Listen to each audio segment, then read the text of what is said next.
बातमी मागील बातमी शोधणाऱ्या आपल्या रायगड यशोभूमी न्यूज चॅनलला सबस्क्राइब करा आणि बेल आयकॉनला क्लिक करा। जय हिंद, जय महाराष्ट्र। खोपोली नगर परिषदेच्या कारभाराचा बोजवारा आणि प्रशासनाच्या निष्क्रियतेमुळे शिळफाटा भाजी मार्केट परिसर हा आज चरस, अफीम, गांजा, दारू आणि जुगारांचा अड्डा बनला आहे। जीर्ण झालेली इमारत, दुर्गंधीयुक्त वातावरण आणि नगर परिषदेच्या बेजबाबदार अधिकाऱ्यांमुळे नागरिक अक्षरशः संतप्त झाले आहेत। ही इमारत कोसळून जर जीवितहानी झाली तर मुख्याधिकारी तथा डॉक्टर पंकज पाटील यांच्यावर सदोष मनुष्यवधाचा गुन्हा दाखल करावा, अशी मागणी न्यूज जर्नलिस्ट असोसिएशनचे राष्ट्रीय अध्यक्ष तथा साप्ताहिक खालापूर वादळचे संपादक खलील सुर्वे यांनी केली आहे।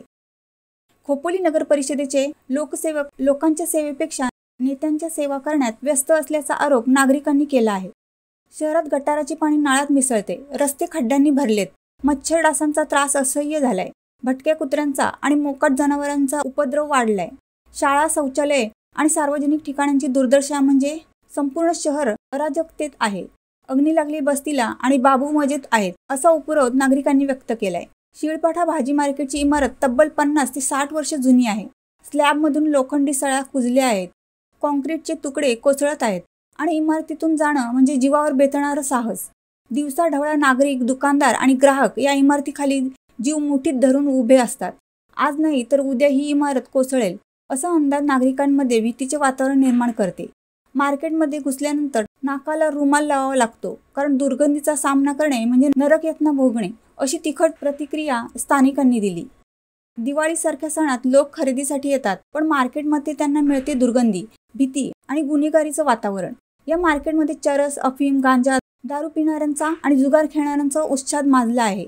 रात्र झाली की हा परिसर मुक्त गुन्हेगारी क्षेत्र बनतो आणि पोलिसही याकडे दुर्लक्ष करीत आहेत, असा नागरिकांचा आरोप आहे।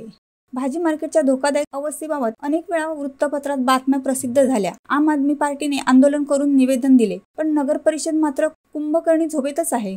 मुख्याधिकारी डॉक्टर पंकज पाटील हे लोकप्रतिनिधींच्या फायली आणि खासदार आमदारांच्या फोनमध्ये व्यस्त असल्याचे नागरिकांचे म्हणणे आहे।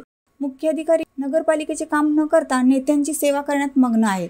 त्यांना खोपोलीकरांच्या प्रश्नांची काही देणं घेणं नाही, अशी टीका पत्रकार आणि नागरिकांनी केली आहे।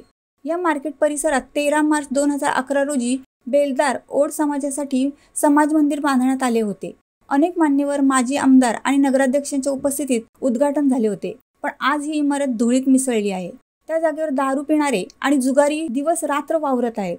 नगर परिषदेच्या दुर्लक्षामुळे हा समाज मंदिर दारूच्या ठिकाणात बदलला आहे, असा आरोप नागरिकांनी केलाय। नगर परिषदेच्या मुख्य अधिकाऱ्यांना भेटणे म्हणजे पर्वत पेलण्यासारखे झाले आहे। नागरिक, पत्रकार आणि लोकप्रतिनिधी तासनतास थांबूनही भेटू शकत नाहीत।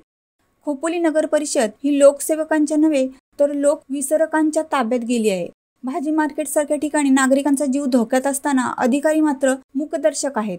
बॅनर लावणाऱ्यांवर कारवाई, पण भाजी मार्केट वाचवणाऱ्यांकडे दुर्लक्ष, हीच नगर परिषदेची आजची शोकांतिका आहे। राज्य सरकारने या प्रकरणाची गंभीर दखल घेऊन मुख्याधिकारी व संबंधित अधिकाऱ्यांवर चौकशी केलीच पाहिजे, कारण लोकांचे प्राण हा खेळ नाहीत।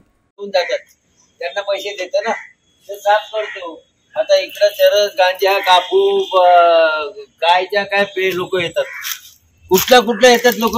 यशवंत नगर हे ते आम्ही इथं राहतो ना, लय जुनं 80 वर्ष जुनं घर आहे माझं। हे सगळं आपलं आहे, म्हणजे दररोज दारू पिणारे इथे येऊन बसतात, दुपार, संध्याकाळ, रात्री। रायगड यशोभूमीसाठी खलील सुर्वे, खोपोली।